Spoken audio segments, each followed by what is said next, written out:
어떤 투자 전문가가 많은 재산을 모았지만 몸이 너무나 안 좋아져서 휴양을 갔다라고 합니다. 아주 조용한 바닷가에서 휴양을 하고 있는데 어부들이 고기를 잡고 있는 거예요. 쉬면서 봤는데 한 가지 안타까운 마음이 듭니다. 어부들이 잡는 고기는 값이 많이 나가는 고기였는데 어부들은 오전에 고기를 잡고 또 오후에 잠깐 고기를 잡았다가 좀 늦은 오후에 동네에 모여서 술을 마시면서 노는 겁니다. 이게 참 마음에 안 들었어요. 저러다가 언제 부자가 되는가? 옆에서 지켜보다가 어느 날 어부들에게 다가갑니다. 그리고 이렇게 말합니다. 제가 얼마 동안 여러분들을 지켜봤는데 안타까워서 조언을 드리려고 합니다. 저는 투자 전문가입니다. 그런데 여러분들은 지금 많은 낭비를 하고 있습니다. 조금만 바꾸면 돈을 벌 수 있는데 왜 벌지 않습니까? 하면서 이야기를 해주는데 하루에 3번씩 가서 고기를 잡으라는 거예요. 그리고 돈을 모은다면 더 큰 배를 살 수 있고 그 배로 더 많은 사람들을 고용해서 더 많은 돈을 벌 수 있으니 이렇게 하십시오. 제가 아무에게나 이런 이야기를 해주는 게 아닌데 제가 여기에 왔기 때문에 여러분들에게 이 비법을 말씀해 드립니다. 사람들이 모두 좋아하고 정말 그런 방법이 있었냐라고 할 것을 기대했지만 반응이 영 시원찮습니다. 자기가 누군데 다른 사람들은 자기하고 잠깐이라도 면담하기 위해서 가진 수를 다 쓰는데 이렇게 공짜로 이야기해 주니까 사람들이 그 가치를 모르는구나. 여러분들이 저를 몰라서 그러는데 저는 정말 투자 전문가입니다. 여러분들은 시골에 사니까 모르시지만 도시에 가면 저를 만나기 위해서 수많은 사람들이 애를 씁니다. 그래도 만나지 못하는데 여러분들은 제가 공짜로 알려드렸음에도 불구하고 왜 좋아하지 않습니까? 그랬더니 어부한 사람이 말해요. 좋습니다. 그러면 그렇게 돈을 벌어서 뭘 하죠? 돈을 벌어서 큰 배를 사면 됩니다. 그래요. 큰 배를 삽니다. 돈을 많이 법니다. 그럼 뭐 합니까? 그렇게 많이 벌어서 인생을 즐기면 되죠. 그랬더니 어부가 말하기를 우리는 지금 충분히 인생을 즐기고 있습니다. 그런데 우리보다 돈이 더 많은 당신은 몸이 안 좋아서 휴양에 오지 않았습니까? 그렇다면 누가 행복한 사람입니까? 전문 투자자는 아무 말도 할 수 없었어요. 왜냐하면 그 사람들 말이 맞았기 때문입니다. 돈이라는 것은 필요하죠. 없다면 살아갈 수 없기 때문에. 그런데 문제가 생깁니다. 얼마만큼 돈을 벌어야 되는가? 특히 천주교 신앙을 가지고 있는 우리는 어떻게 돈을 대해야 되는가? 성경 말씀을 묵상하고 교회 가르침을 접하다 보면 마치 돈을 버는 일이 선하지 않은 것처럼 생각되어질 때가 있죠. 여러분들은 어떻게 생각하십니까? 돈을 버는 행위는 좋은 것입니까? 좋지 않은 것입니까? 좋은 것일 수도 있고 안 좋은 것일 수도 있다. 기가 막힌 대답을 하십니다. 맞죠? 그렇다면 얼마만큼 돈을 벌어야 되는가? 사막에서 어떤 사람이 낙타를 타고 가다가 밤이 되어서 천막을 칩니다. 그리고 잠에 들었는데 좀 이상한 거예요. 봤더니 천막의 틈으로 낙타가 발 하나를 들여 놓습니다. 낙타가 발을 들어놓으니까 기분이 별로 안 좋지만 그래도 밖이 추우니까 어쩔 수 없나 보다라는 생각을 했어요. 또 잠을 자다 보니까 뭐가 또 걸리적거려요. 봤더니 낙타의 발 2개가 들어와 있습니다. 뭐지? 또 잤어요. 그러다가 깼는데 낙타의 머리가 들어와 있는 거예요. 낙타에게 말했습니다. 야, 너 안 나갈래? 그래도 낙타가 말을 합니다. 신기하게도.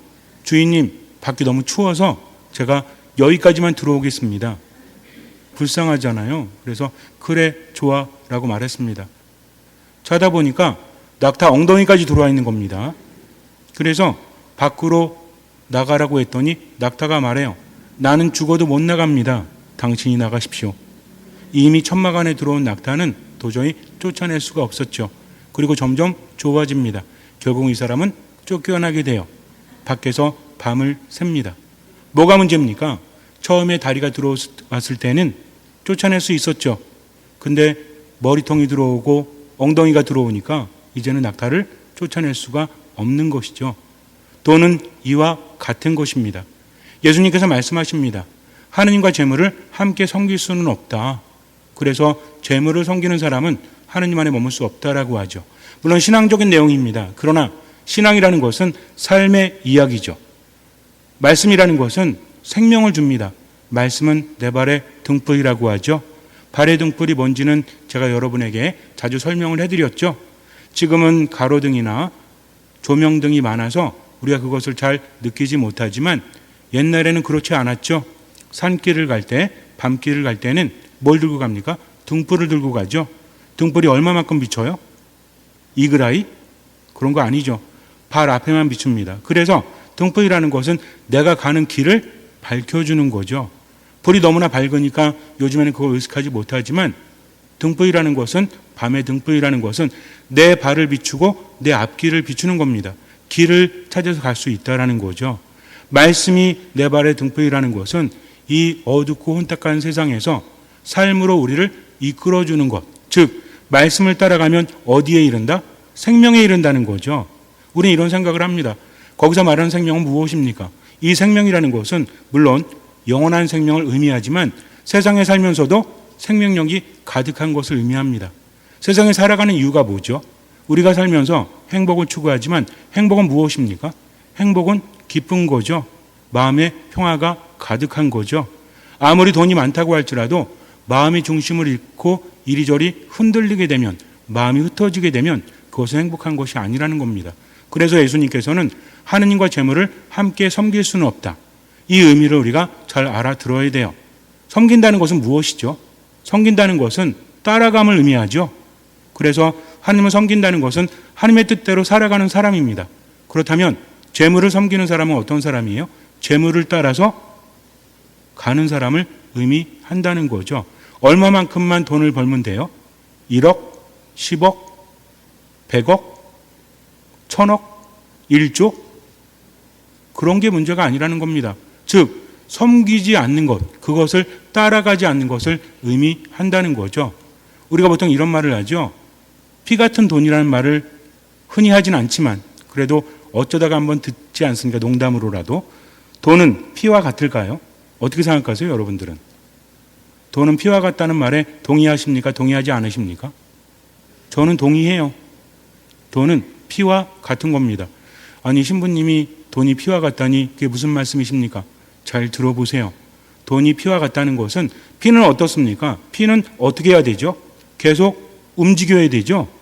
피의 흐름이 느려지거나 피가 멈추면 인간은 어떻게 됩니까? 병에 들죠. 그러면 피가 언제 느리게 흐르죠? 피의 흐름이 원활해야만 우린 건강합니다. 그런데 동맥경화라든지 핏줄이 좁아진다든지 그러면 어떻게 됩니까? 피가 원활하게 돌지 못하니까 빈혈뿐만 아니라 몸이 안 좋아질 수밖에 없다는 거죠. 그러다가 피가 완전히 안 돌게 되면 어떻게 돼요? 죽어요. 피가 돌아야만 인간은 살아갈 수 있다는 거죠. 돈도 피와 같습니다. 그래서 돈인 거죠. 어떻게 해야 돼요? 돌고 돌아야 된다는 겁니다. 돈에 대한 여러 나라 말이 있지만 저는 우리나라 말이 기가 막히다고 생각을 해요. 돈은 왜 돈이다? 돌고 돌고 돌아야 돈이라는 거죠. 돈이 멈춰 있다면 피와 같아서 죽음이 찾아올 수밖에 없다는 것을 우리는 알아야 돼요. 돈 많이 버십시오. 벌 수 있는 만큼. 그러나 돈을 섬기면 안 된다. 돈이 내게서 멈추면 안 된다는 거죠. 이것을 명심해야 됩니다. 돈은 무엇을 빼앗죠? 마음을 빼앗습니다. 돈이 많아지게 되면 걱정과 염려가 많아지죠. 더 많이 갖고 싶어요. 그래서 처음에는 내가 돈을 갖지만 점점 돈이 나를 갖습니다. 우리가 천년만년 살아간다면 이런저런 경험들 하면서 깨달을 수 있지만 인간의 인생이라는 것은 유한적이죠. 그러면서도 어때요? 아주 다양합니까? 그렇지 않습니다. 인간의 삶이라는 것은 흐름이 있다라고 했죠. 이 흐름은 좀처럼 바뀌질 않습니다. 그래서 100년을 살든 200년을 살든 300년을 살든 상관없어요.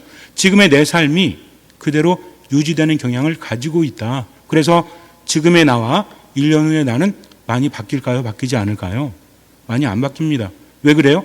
생각이 안 바뀌기 때문에, 느낌이 안 바뀌기 때문에. 우리가 식성이라든지 또는 습성에 대해서 이야기할 때 뭘 좋아하는지 뭘 싫어하는지 분명히 호불호가 갈리죠. 근데 이게 변해요? 예전에는 이거 안 먹던 사람이 갑자기 올해는 먹고 내년은 안 먹고 이렇습니까? 물론 그럴 수도 있습니다.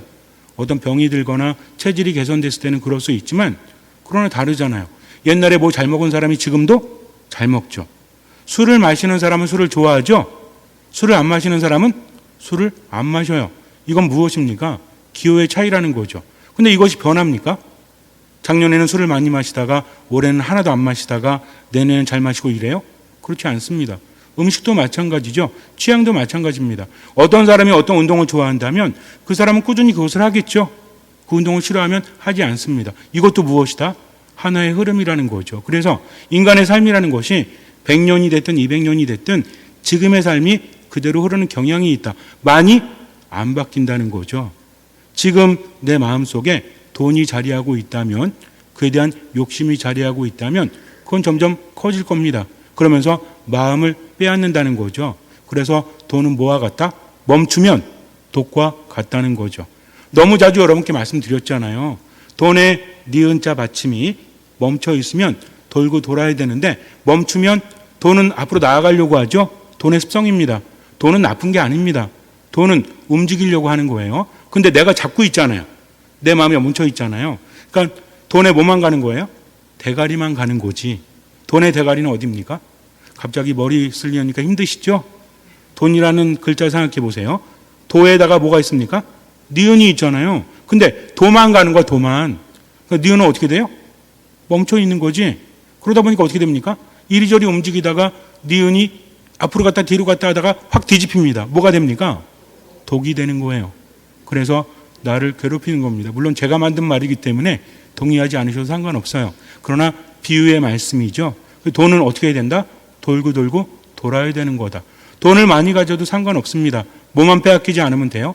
마음을 빼앗기지 않으면 된다는 거죠. 우리 이렇게 말합니다. 저는 돈이 많아도 빼앗기지 않을 자신이 있습니다. 라고 해요. 마음이 빼앗기는지 자기가 압니까? 인간은 그래요. 내가 원하는 대로 살아가지 못하죠. 누군가를 사랑해야 되겠다라고 해서 사랑에 빠집니까? 작전상? 내가 스펙이 이 정도니까 어느 정도 된 사람 만나가지고 그 사람이 딱 됐을 때 사랑에 빠져야지라고 생각해요? 그건 사랑을 하는 거죠. 사랑에 빠지는 건 뭐예요? 그게 아닌데도 불구하고 빠질 수밖에 없는. 그래서 사랑에 대한 여러 가지 이야기 있지만 로미오와 줄리엣을 보면 서로가 사랑하지 말아야 될 관계잖아요. 가문끼리. 근데도 어떻게 됩니까? 사랑에 빠지게 된다라는 거죠. 인간은 이런 존재예요. 그래서 돈에 마음을 빼앗기지 않아야겠다 하면서도 마음을 빼앗기게 되면 뭘 따라가죠? 돈을 따라갑니다. 중심에 돈이 있는 거죠. 그래서 돈이 많아지면 기쁘고 돈이 없어지면 우울해요. 돈이 많이 생기면 삶의 활기가 돌고 돈이 사라지면 삶의 생기가 사라집니다. 이러면서 점점 어때요? 돈에 지배되어 가는 거죠. 그래서 돈이 많이 드는지 돈이 적게 드는지 돈을 많이 버는지 그러지 못한지 이것이 기준이 되면 모든 것들이 망가집니다. 인간관계도 망가지고요. 뭘 할 때도 손익만 따지고 드는 거죠. 그러면서 돈을 소유했다 하지만 실제로는 마음이 거기에 묶여 있는 거죠. 몇 년 동안? 내가 죽을 때까지 몇 년인지 모르지만. 그래서 이렇게 말합니다. 그래, 돈은 죽어서 가져갈 수 없는 거니까 집착하지 말자. 근데 이 말은 사람에게 큰 감동을 주지 못합니다. 고개는 끄덕일지언정 누구라도 죽은 다음으로 생각하지 않거든요. 그래서 돈이 무슨 필요가 있습니까? 죽으면 못 가져가는데. 그래서 공수래 공수거다. 인간이 빈손으로 왔다가 죽을 때 빈손으로 간다. 못 들어보셨어요? 다 들어봤어요. 근데 내 삶에 얼마나 많은 영향을 미치죠? 공수래 공수거야 그러는데 갑자기 통장에 돈이 쑥 빠져나가요. 그러면 어때요? 그래, 공수래 공수거지. 그래요? 갑자기 돈이 확 생겼어. 그럼 어때요? 갑자기 기분이 좋지. 왜? 살아있는 동안은 돈이 필요하기 때문입니다. 이 말에는 함정이 있다는 거죠. 죽어서 못 가져가잖아요. 누가 죽어서 가져간대? 언제만큼만? 살아있는 만큼만 돈이 많으면 되지라고 말합니다. 그런데요, 살아있을 때 돈이 많으면 정말 행복할까요? 분명히 그렇습니다. 마음을 빼앗기지 않으면 행복할 수 있어요. 그러나 마음을 빼앗기면 행복할 수 없다라는 거죠. 예수님께서도 말씀을 하십니다. 사람이 아무리 부유하더라도 사람의 생명은 그의 재산에 달려있지 않다 하면서 뭘 경계해라? 돈을 경계해라? 뭘 경계하라고 하셨죠? 돈을 경계하라고 하지 않으십니다. 뭐라고 하십니까? 너희는 주의하여라. 모든 탐욕을 경계하여라. 그러니까 돈이 나쁜 게 아니라 뭐가 나쁜 것이다? 탐욕이 나쁘다는 거죠. 탐욕은 어떻습니까? 자꾸 가지려고 하는 거죠. 우리 보통 식탐 그러면 뭐라고 그래요? 어떤 사람들 식탐한다고 그러죠? 스스로 감당하지도 못하면서 계속 먹어대는 사람, 남이 먹을까 봐 빨리 맛있는 거 먹어대는 사람, 이런 사람 뭐라고 하죠? 식탐이 있다라고 하죠. 먹는 거 보고 야, 먹는 게 참 이쁘게 생겼네, 먹는 게 참 맛깔스럽게 생겼네, 말 많이 하는 사람 식탐이 있다라고 합니까? 그렇지 않다는 거죠. 탐욕이란 건 뭐죠? 기본적인 속성은 가지려고 하는 거예요. 그리고 뭐 하려고 하지 않는 거죠? 내보내려고 하지 않는 겁니다. 돈은 바로 그런 거예요. 내가 돈을 많이 버는 게 목적이 아니라, 그게 나쁜 것이 아니라 돈을 움켜잡고 놓으려고 하지 않는 것. 그래서 아주 유명한 말씀을 하십니다. 어떤 사람이 땅에서 많은 소출을 거둡니다. 그리고 스스로에게 말하죠. 야, 내가 너무나 많은 수확을 거두었는데 창고가 부족하구나. 모아둘 데가 없구나. 그러니까 곡간들을 헐어내고 더 큰 것들을 지어야지. 무슨 얘기예요? 이전보다 훨씬 부유하게 되었다는 거죠. 그러면서 뭐라고 합니까? 자, 내가 여러 해 동안 쓸 많은 재산을 쌓아두었으니 쉬면서 먹고 마시며 즐겨라. 문제입니까? 아니, 열심히 일해서 돈 많이 벌었잖아요. 그러면 휴가도 가고 먹고 마시고 즐겨야죠. 그러려고 돈 버는 건데, 근데 문제는 무엇입니까? 하느님의 말씀이 어떻게 들리죠? 이 어리석은 자야 라고 말씀하십니다. 어리석은 자라는 거죠. 탐욕 때문에 사람은 어리석어집니다. 오늘 밤에 내 목숨을 되찾아갈 것이다. 그러면 내가 마련해둔 것은 누구의 차지가 되겠느냐? 자신을 위해서는 죄악을 모으면서 하느님 앞에서는 부유하지 못한 사람이 바로 이러하다. 뭐가 문제죠? 죄악을 모은 게 문제예요? 아니죠. 그러면서도 하느님 앞에서 부유하지 못했다는 겁니다. 재물을 따라갔다는 거죠. 하느님을 섬기지 못했다는 겁니다. 여기서 중요한 것은 내가 돈이 별로 없으니 나는 괜찮겠지? 그게 아니에요. 중요한 건 뭐냐면 돈이 많든 돈이 많지 않든 하느님 앞에서 부유하지 못한 사람들, 첫째는 탐욕을 가지고 자기 자신만을 위해서 살아가는 사람들, 그러면서 뭐하지 못하는 사람들, 베풀지 못하는 사람들이라는 거죠. 그래서 성경 전반에서 우리에게 이야기해 주는 것은 인간을 구원할 수 있는 인간의 행위에 대해서 우리에게 말해주고 있는데요. 하느님의 은총이 우리에게 전해지지만 은총을 받는 방법들이 있죠. 기도하는 것들이 그것입니다. 하느님의 말씀을 묵상하는 게 그거죠. 근데 행위 중에서 가장 많이 강조되는 게 뭔지 아십니까? 사람을 살리는 것이다. 이것은 불을 끄는 것이다 하면서 우리에게 알려주는 게 뭔지 아십니까? 두 글자로 되어 있죠. 바로 무엇입니까? 자로 시작돼요. 자, 시작. 자기, 자루, 자선이에요. 자선. 베푸는 겁니다. 돈이 많아지면 마음을 빼앗기지만 돈을 내보내면 마음을 빼앗기지 않습니다. 마음을 빼앗기면 하나님의 자리가 점점 줄어들고요. 하나님의 자리가 줄어들면 생명이 줄어듭니다. 예수님께서 사랑이라는 계명을 우리에게 주셨죠. 사랑의 기본 속성은 뭐죠? 받는 겁니까? 주는 겁니까? 주는 거예요. 사랑의 속성은. 그래서 내가 받는 것도 행복하지만 주는 것도 햇살이라는 노래가 있듯이 내가 줘야 되는 겁니다. 그래서 사랑이라는 것은 말로만 되는 게 아닙니다. 사랑합니다. 백날 말해도 그걸 우리가 진정한 사랑이라고 하지 않죠. 사랑이라는 것은 기본적인 속성이 무엇이다? 내 것을 내어 주는 거다. 이게 뭡니까? 이게 자선이라는 거죠. 그래서 자선을 베푸는 사람은 어떻습니까? 실제로 봉사하거나 자기 것을 내놓아서 자선을 베푸는 사람은요, 스트레스에 대한 면역력이 높다라고 합니다. 행복도도 굉장히 크다라고 하죠. 그러나 자기만을 위해서, 소유를 위해서 탐욕을 가지고 계속 돈만을 추구하는 사람은 모든 게 망가지죠. 가족 관계도 망가집니다. 사람들과의 관계도 안 좋아지죠. 왜? 베풀지 않잖아요. 자기 것만 모으려고 하잖아요. 그러면서 무엇을 빼앗기죠? 마음을 빼앗긴다는 겁니다. 마음 빼앗기니 어때요? 마음 빼앗기면 뭐가 빨리 흐르는지 아세요? 시간이 빨리 흐릅니다. 왜? 변하지 않으니까. 사람의 인생이라는 것은 시간에 대해서 많은 학자들, 특히 뇌과학자들이 말할 때 시간이 사람마다 다르대요. 물론 제가 말씀드린 것은 크로노스다, 카이로스다 이게 말하는 게 아닙니다. 그래서 나이가 들면 들수록 시간이 어떻게 흐른다. 사람마다 어떻게 흐른다. 뭐 타임머신 이런 거 이야기하는 게 아닙니다. 시간이라는 것은 자각되는 거죠.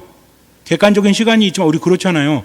어느 때는 시간이 많이 흐르고 어느 때는 시간이 짧게 흐를 때 있죠. 언제 시간이 잘 가요? 놀 때.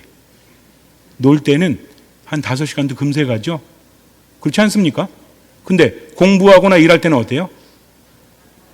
그래서 특히 군대에 있을 때 거꾸로 매달아놔도 국방부의 시간은 간다라고 하지만 느릴 수밖에 없게 느끼는 거죠. 이렇게 주관적입니다. 어떤 사람한테 시간이 천천히 흐를까요? 여러분들은 시간이 천천히 흘렀으면 좋겠어요? 빨리 흘렀으면 좋겠어요?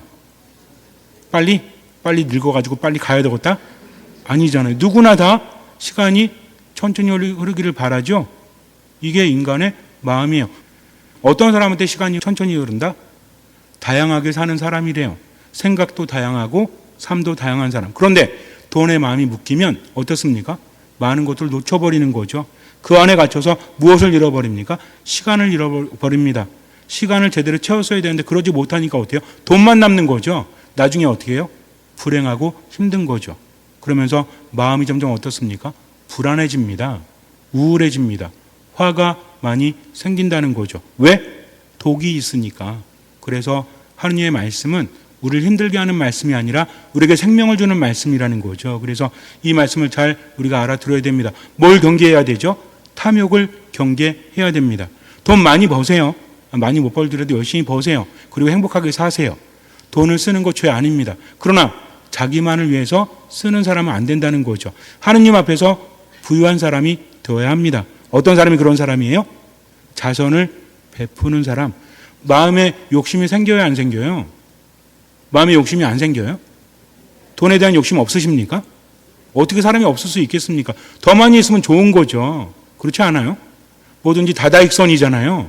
돈도 많을수록 좋은 거잖아요. 근데 중요한 것은 많으면 뭐가 된다? 독이 된다. 어느 때? 멈춰 있을 때, 내가 가지려고 할 때. 그러니까 돈이 많더라도 어떻게 하면 된다? 잘 쓰면 된다. 그러니까 바로 어디로 가자? 백화점으로 가자. 백화점 가면 돼요, 안 돼요? 괜찮아요. 가세요. 자기 위해서도 투자하세요.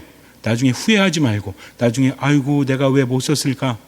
쓰면서 사십시오. 그러나 동시에 어떻게 해야 돼요? 베푸십시오. 이게 되어야만 그 사람은 행복할 수 있기 때문에 그래요. 그래서 세상에서도 행복하고 하나님 나라에서 행복한 사람은 어떤 사람이다? 돈을 좋아하는 사람? 그럴 수 있어요. 근데 뭐 하지 않는 사람? 집착하지 않는 사람. 집착하지 않는 사람은 어떤 사람이에요? 마음이 매이지 않는 사람. 돈을 섬기지 않는 사람. 이 모든 것을 종합하면 무엇입니까? 베풀 줄 아는 사람으로 사시면 여러분들 행복합니다. 해보세요. 그러면 돈에 대해서 자유로워지잖아요. 사람에 대해서도 자유로워집니다. 이건 제 말이 아니에요. 실제로 증명이 된 겁니다. 마음이 너그러워진다라고 합니다. 세상에 많은 것들이 보일 줄 안다는 거죠. 그래서 오늘 복음을 묵상하면서 쓸 줄 아는 사람이 되자. 모으는 것도 중요하지만 뭐 할 줄 아는 사람? 쓸 줄 아는 사람. 누구를 위해서? 내 자신을 위해서도 쓰지만 하느님 앞에서 그분의 뜻을 실천하기 위해서 뭐 하는 사람? 베푸는 사람. 여러분들 절대로 잊지 마십시오. 그래서 자꾸만 탐욕 속에서 베풀지 못하면 지금의 삶이 엄청나게 우울해질 거예요. 그리고 영원한 생명도 얻지 못합니다. 그러니까 내가 성경을 잘 몰라도, 교리를 잘 몰라도 어떤 사람이 되자? 베푸는 사람이 되자. 근데 돈이 없어. 뭘로 베풀어야 돼요? 입으로 베풀면 돼요. 표정으로 베풀면 돼요. 사람을 살리면 돼요. 이런 사람에게 돈이 생기면 그 사람 베풀 수밖에 없어요. 어차피 우리한테 필요한 돈은 뭐예요? 먹을 만치, 입을 만치, 잘 만치. 나머지는 뭐 어느 정도. 그걸 가지고 어떻게 됩니까? 베풀어야 한다라는 거죠. 그래서 베푸는 사람이 행복한 사람이다 잊지 마시고 내게 남은 시간이 얼마인지 한번 생각해 보시고 더 미루지 말고 언제 베풀어야 되겠다? 지금 이 순간 잠시 눈을 감으세요. 어리석은 자야, 오늘 밤에 내 목숨을 되찾을 것이다. 그러면 내가 마련해둔 것은 누구 차지가 되겠느냐? 라고 말씀하십니다. 돈이 문제가 아닙니다. 탐욕이 문제라는 거죠. 탐욕은 무엇입니까?